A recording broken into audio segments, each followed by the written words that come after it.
The investigation team has some new findings. Turns out there's an issue with the random number selector after all. See, I told you. What if the machine picked some big guy's seat?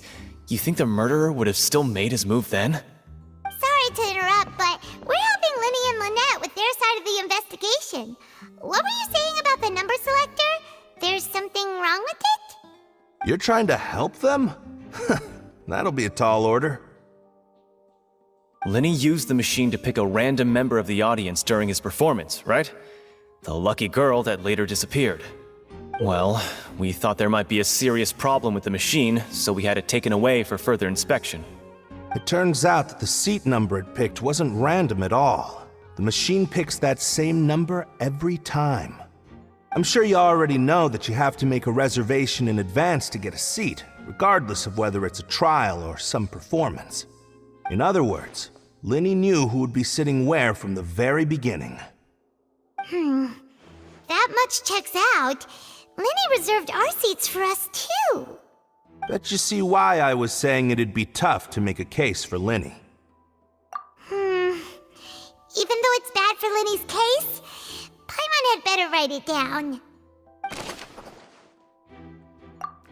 So this is the rope that broke and caused the water tank to fall. The rope looks pretty durable. How can it be burned through so quickly by fireworks?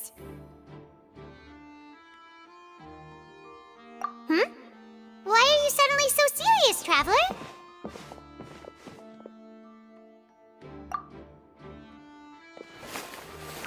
Whoa! Look!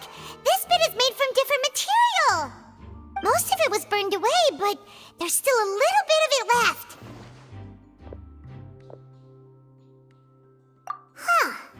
So if a rope meant to hold something was made with that kind of material in it, then that means... Wait!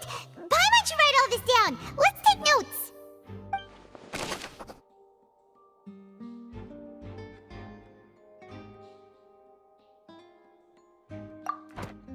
Hello there!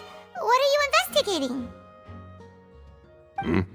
Oh, this location has also been cordoned off because the Magic Troupe members are currently considered prime suspects. The investigation team is still collecting evidence. The seats were all booked in advance, so we were able to deduce the missing woman's identity by checking the guest list. Sure, it's not like this is confidential information. We will publish it later anyway when we petition the public to help us find the missing person. Her name is Halsey. She's a painter from Fontaine who's made a bit of a name for herself. Apparently, she wasn't a regular at the Opera House, but she'd been feeling some pressure with her work lately, which made her decide to come see the magic show. The Magic Troupe members all claim not to know her, and we have looked into her social connections. It seems that she has no personal grievances or conflicts of interest with the suspects. Simply put, she wasn't related to the Magic Troupe at all, which matches the features of the previous serial disappearances. Were the victims of previous cases also chosen at random? That's how it seems to us, in any case. Apart from the fact that they were all young women of around the same age range, there really weren't any other connections between them.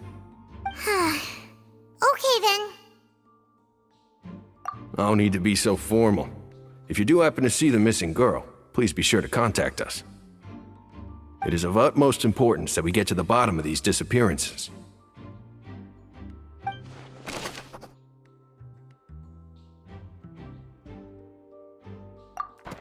Go ahead, have a look around. In the end, we're both after the truth. I see that you're investigating the area. Well, it just so happens that I'm interested too. If you find any new and interesting leads, be sure to share them with me, all right? We don't have too many thoughts yet. Then why don't I tell you my hypothesis first? The way I see it. It all started with that loud thud. The thud? Oh, you mean the sound that happened during the countdown? Yes, exactly. It wasn't terribly loud, but I suspect that most people heard it. It's just that everyone was awaiting the results of Lenny's trick with bated breath, so no one paid it much mind. But now that the incident has happened, the thud has become an important clue. That makes sense. So, what do you make of it? I'm of the opinion that it may have been the sound of Linny's accomplice. Lynette, perhaps. Jumping atop the water tank or something like that. And when the pyrotechnics went off, she cut the rope, sending the water tank crashing down. But wasn't the noise we heard too loud for that? Perhaps the balance wasn't right, leading to a particularly rough landing. Oh, that's true. I suppose I must reconsider.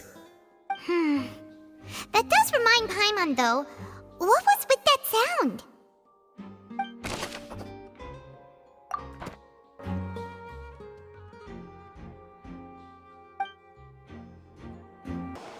Hey, you! Yes, both of you! Over here! I've been keeping an eye on you for a while now. Huh?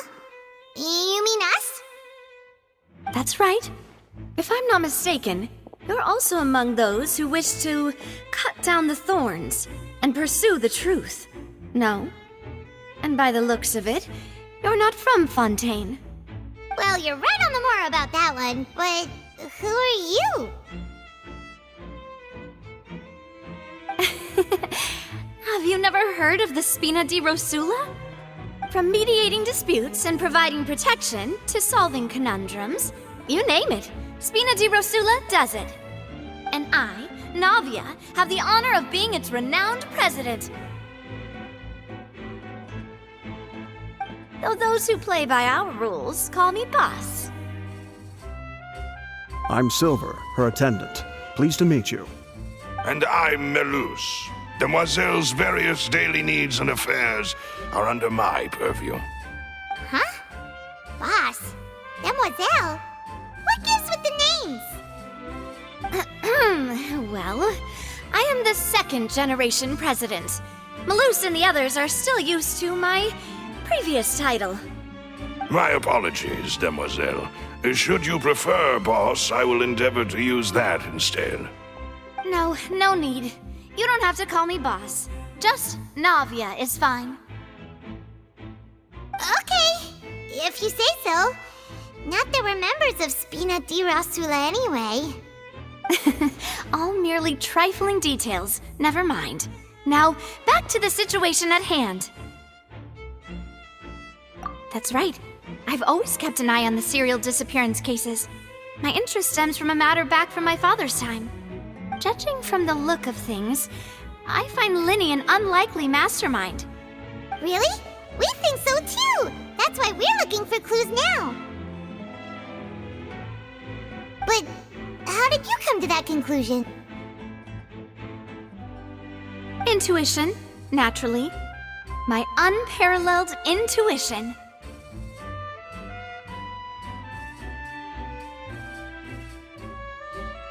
Farina sure was quick to point the finger at Linny without any decisive evidence whatsoever, wasn't she? But that's not uncommon for her. If you remember, the Justice had to interrupt her and ask if she was pressing charges just to keep her from getting carried away. Anyway, a trial begins the moment someone levels charges. And, of course, there was no way Farina was going to back down in that situation. Sounds more like you just don't trust the Hydro Archon. Well, what's your opinion? I must admit that she can be interesting at times, but liking her doesn't mean that I'll blindly agree with her. All right, I've answered your question. Now, it's time you answer mine. Wait a minute, did that answer count? Well, I say it does. But don't worry, you won't hear any pointless questions from me. In your opinion, do you think it's right to treat a trial like it's an opera? Well? And why would that be?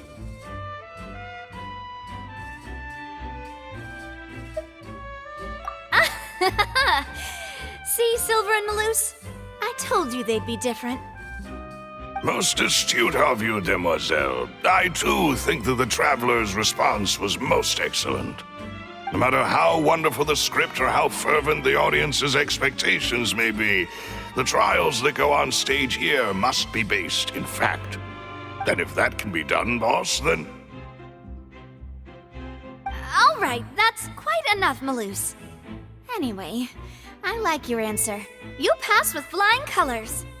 Now, I need to make some preparations, following which our joint investigation shall commence. You two shall be my assistants.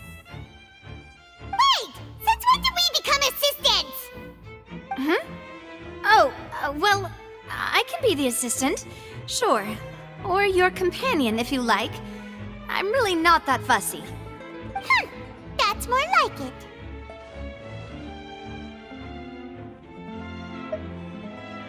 Far be it from me to brag, but I believe that Demoiselle's intuition will be instrumental in uncovering the truth.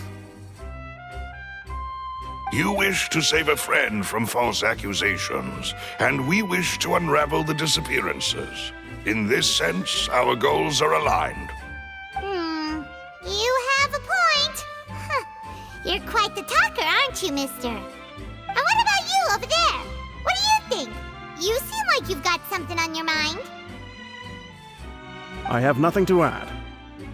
Oh, alrighty then.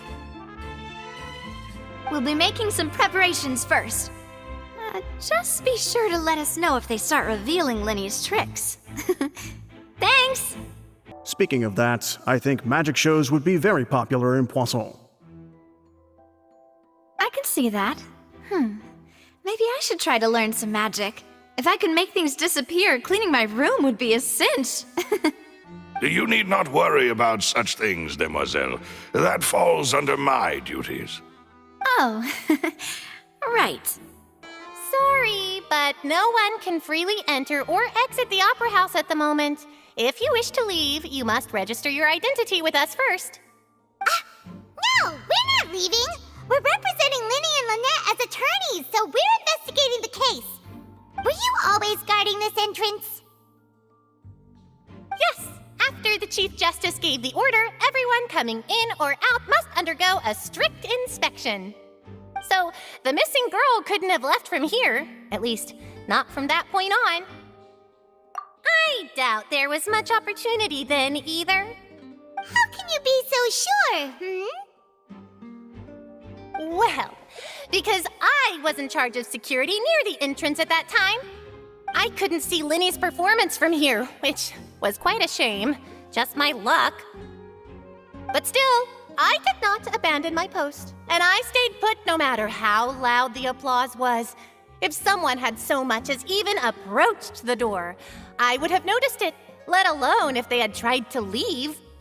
We Melazines are good at that sort of thing, you know. So, it's safe to say the girl couldn't have left through here. Alright, thank you for your help. This'll be useful info.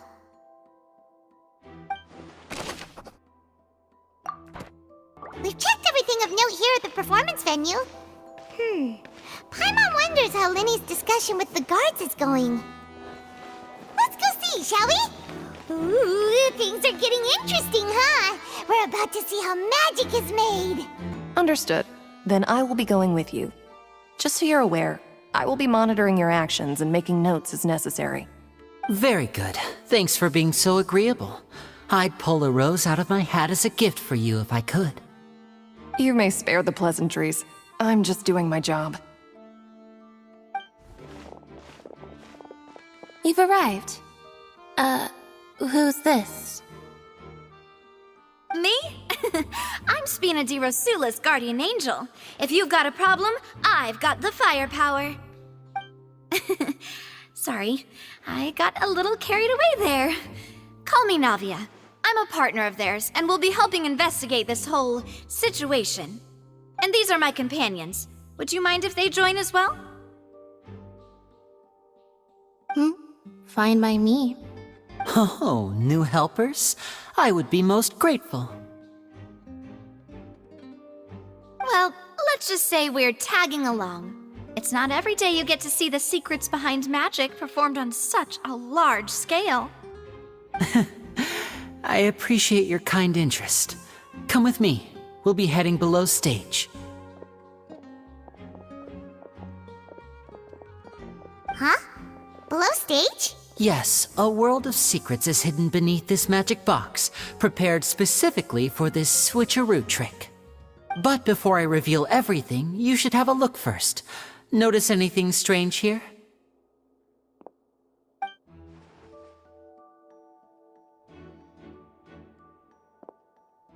I'm not trying to be dramatic. Remembering the details of a trick will help you understand the methods used to perform it more easily. Huh. Weren't there balloons and other decorations here? Where did all that go? Ah, good eye. That said, you're still far from discovering the answer. The back? You mean the inside of the door? What's different about it? Paimon didn't notice anything. Very good indeed. I thought you might not be able to catch that, given that you were sitting in the first row. The back of this door was patterned. Those patterns are now gone, replaced by a smooth wooden board. So, if you put 2 and 2 together, what do you get? Exactly. All right, let's go. I'll tell you how it works as we head down.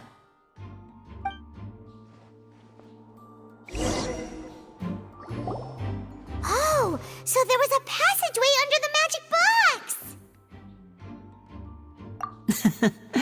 I knew you'd figure out most of it as soon as you saw this place.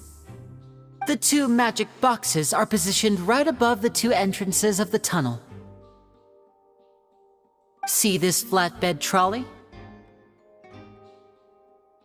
The box with the lucky audience member in it would be shuttled over to the other side using the trolley. This trolley can raise and lower and even rotate, ensuring that the box will face in the right direction. I see. So that's the purpose of the box inside another box. Precisely. The inner box would descend after the audience member was put inside and be moved along the trolley, all while the outer box would remain on stage as if nothing had ever changed. So that's how you did it! Once the box was lowered, the trolley would store some energy through this device here, with which it would complete the rest of the steps. The audience member would only be able to feel some slight movements in the dark, and by the time she walked out, she would already be back on stage. Right! You were talking that whole time, and you even came out for a moment near the end! Ah, yes. A phonograph operated by Lynette was used to achieve that effect. My assistant and I had already scripted our conversation beforehand.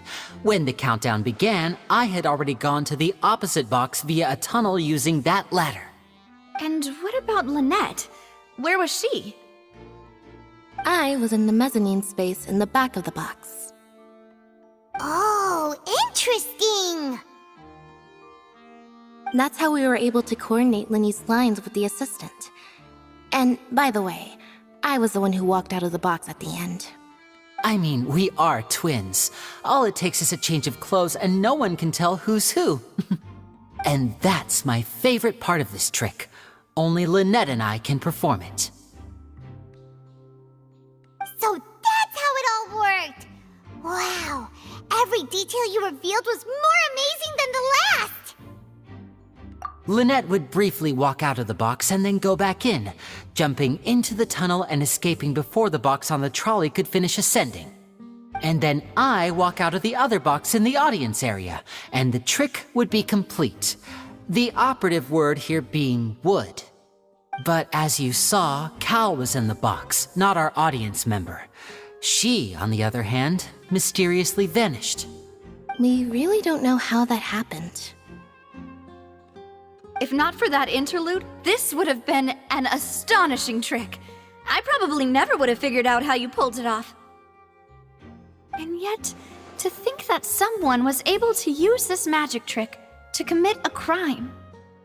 Could we have a look around? I think we can come up with some more leads. This is the scene of the crime, so Linny and Lynette are not permitted to stay here. I'll escort them back up. Yes, of course. No need to be so strict now. I won't disappear into thin air, you know. Thanks, everyone. We're counting on you. Huh. What's this?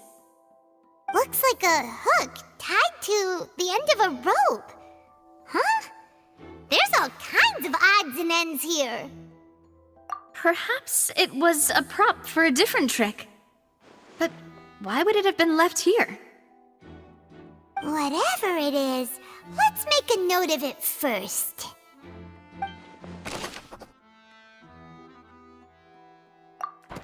The floor is wet. Please be careful not to slip. Speaking of which, why would there be water here? Oh, Paimon knows! It's one of those tricks where you pour water into a jug and then flip the jug over only for the water to disappear? And here's a broken vase. Huh. Did the trolley knock it down while moving? That can't be. The trolley moves along tracks from start to finish. It couldn't have hit the vase at this distance. Let's note this down too and think about it later. Oh, these are the clothes that the lady chosen from the audience was wearing, right? Her clothes are here, but she's nowhere to be found.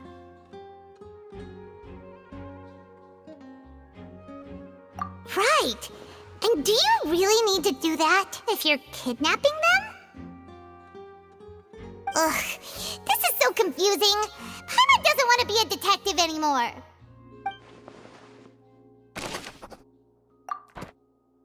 What is this place? It seems someone could fit through here. Huh. Could this have been the suspect's escape route? Alone, perhaps. But if they had to pull another person with them, the space would be too narrow. But there are no other ways in or out of here.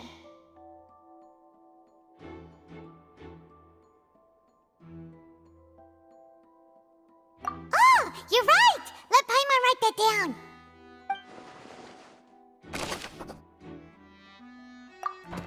Seems we're just about done investigating down here. Yes. Let's head back up. Well, we've ascertained the state of the crime scene. Let's find a place to sort out our findings once Malus returns. It seems to me that there are several things that don't add up here. Apologies for the wait, demoiselle. So, what did the guards say? Did the criminal escape through the vent? They believe the odds of that are very low, since the vent leads to the Opera House's basement. The guards have checked the area carefully. No one left through the basement during the performance or after the incident, and no one was found hiding there. So the tunnels become like a secret chamber then! You know, like the kind you usually see in novels! The plot thickens. Halsey's disappearance and Cowell's death are both quite inexplicable. No wonder Farina was so confident in her accusation. All the current evidence points toward Linny and Lynette. In other words, the charges are very likely to be upheld unless we make some considerable progress. Charges and then trial. So if the charges are upheld, they'll announce a sentence? That's right. This is how a trial goes in the Opera House. During the proceedings, the Chief Justice and the Oratrice will hear statements from both sides. That's right. This is how indemnitium is produced. The statements from both sides, the defenses from attorneys, witness testimonies, and even the audience's emotions will all be projected on the Oratrice. To put it simply, it's as if the Oratrice has its own will, and is a judge in its own right. This also precludes any kind of favoritism on the part of the Chief Justice. And not that this has ever happened anyway. Once both sides have finished speaking, the Chief Justice will make his final decision. This, too, will be used by the Oratrice as a reference. Then, finally, the Oratrice will be consulted by officials. The result it returns is the will of justice itself. Huh? So that machine is the one that actually decides? Paimon thought Neverlet called the shots. In practice, there is very little difference. Both have always come to the same judgment, which is why people have great faith in the Chief Justice. Ah, yes, the guards also asked me to convey that none of us will be allowed to leave this place before the trial. Huh? Why? Because we've chosen to act as the twins' proxies. That makes us persons related to the case. They're concerned that we might be colluding with outside parties, or that we might find outside help to disrupt the case. And even if that were not so, it could prove problematic if we happen to spread key information about the case ahead of time. I'm ready to break out at any time. Whoa! There's no need for that! Paimon thinks they have a point. That said, are they providing food? Of course. I just hope you don't mind the lack of options. I'm afraid that catering to all tastes is not in the cards, nor is any guarantee of balanced nutrition. In that case, let's just sort out our findings together here. Pity. I was hoping to take you to try some of Fontaine's famous desserts, too. I mean, what better way to properly think through our findings than over some tea and sweets? Huh. Breaking out suddenly doesn't seem like such a bad idea after all. Just kidding! Paimon will still do her best, even if there are no snacks. What do you mean, no snacks? Of course we'll have snacks. If we cannot buy some, then we'll simply make some. Huh? Here? But how? Understood, Demoiselle. Everyone, please come with me.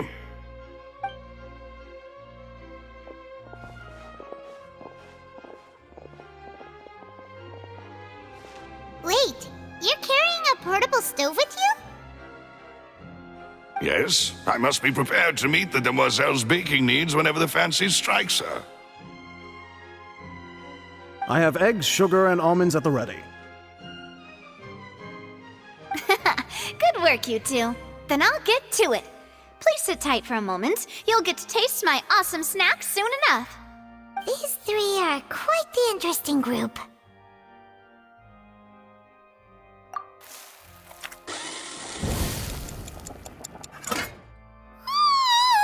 And Paimon thought it smelled good while it was still in the oven! Oh, it's even better now. Paimon can't stop drooling. From the way you had these two guys carrying all that stuff around, Paimon thought you'd have them do more during the baking process. But you ended up doing the entire thing by yourself! Beating the egg whites, grinding almonds, everything! I was applauding. And I was giving encouraging smiles. Paimon was just thinking, aren't you worried about getting your fancy dress dirty beating egg whites and baking like this? Well, I don't think it's carved in stone anywhere that fancy ladies can only read books, sip tea, ride horses, and play the piano. I just really enjoy making snacks. Don't underestimate beating egg whites, by the way. It's a real arm workout. You also need to beat them to just the right consistency, or your macarons will crack. Anyway, give these a try, fresh out of the oven. There's 3 for each of us. Only 3? Well, eating too many sweet treats might send all that sugar to your head. You wouldn't be able to think clearly about the case on a sugar rush, would you? Tea is ready to be served as well. This is Demoiselle's favorite, strong black tea with a floral fragrance that clears the mind and lifts the spirit. No need for concern. I'm merely doing as I should.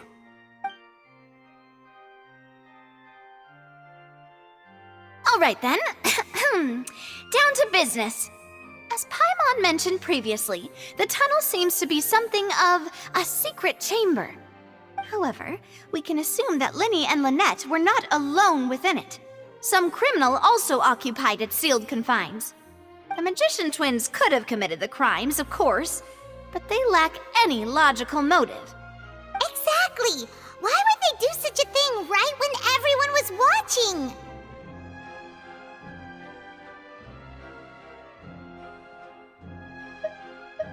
The flower bass and the thud we heard during the performance could indicate some altercation between Halsey and the criminal in the tunnel, resulting in the shattering of the vase, the discarding of her clothes, and her abduction. Perhaps the criminal thought that since she was chosen from the crowd, she would be too easy to identify if she was still wearing the same clothes. Paimon thinks that makes sense, but the real trouble is... True. None of the clues we found thus far support the existence of this third person. But the only people left to consider are both technically victims, whether it's the missing girl, Halsey, or poor Cowl. Huh. Could Halsey have secretly made modifications to the magic props in order to murder Cowl before making her escape? That's right. And even if she had tampered with the setup, she would need to understand the entire trick to pull it off. Nor does she have any motive. The guards said that she has never had any dealings with the magic troop's members. Were we not thorough enough in our search? From the sound of things, this is turning into an impossible case. Your macarons are amazing, though, Navia. They smell great! They're nice and crisp and super sweet! They are my specialty, after all. And I see you've already had 5 of them. What? 5? Oh, that can't be right! Paimon only counted 3! Honest! Please don't worry about it. At my age, a few less sweets might actually be a good thing. No! Being greedy is one thing, but Paimon knows how to count. Besides, Paimon knows that if she ate too many, then others wouldn't have enough.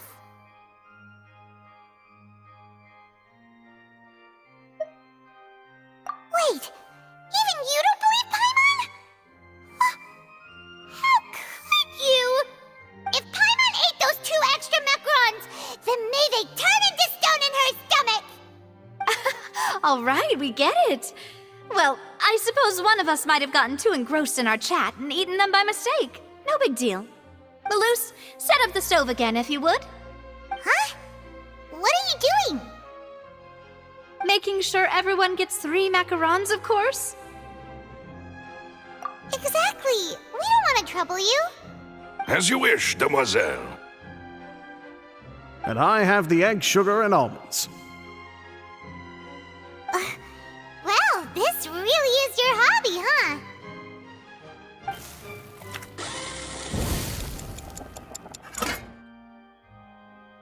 Well, that's it for snack time. I'm going to have another look around the area. I don't know what we're looking for yet, but we've still got some time. As attorneys, I suggest the 2 of you think the case over again. It would be awkward if you got all tongue-tied on stage during the trial. All right, thanks for your help and for the snacks.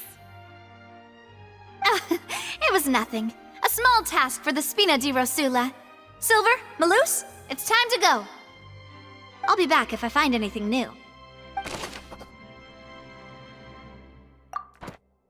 right, it's time to put our heads together. We've got to get our defense ready for the trial.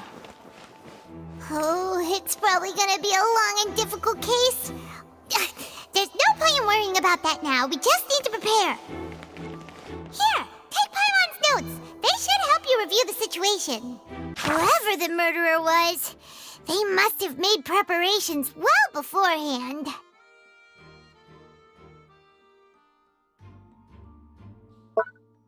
This rope was obviously tampered with.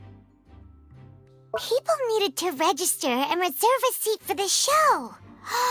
That, combined with this number selector, could allow you to pick a young lady instead of some old fogey.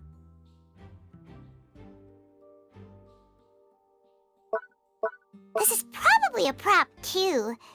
Oh, looks like it could hook onto a lot of things. Like the Traveler's fishing rod! This flower vase is probably a prop for the show. But it also could have been used in the crime. Paimon doesn't get this at all. You think about it for a bit, Traveler. Why would it be him? How strange.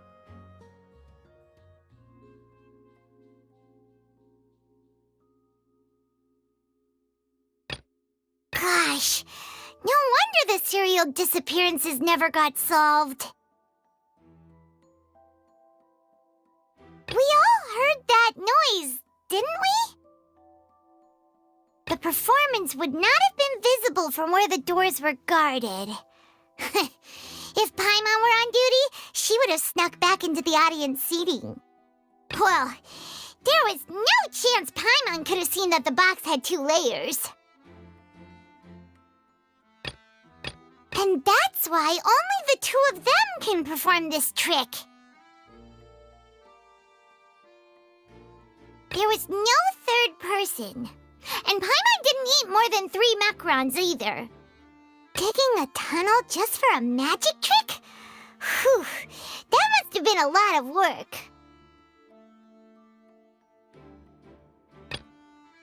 That size wouldn't have been a problem for Paimon.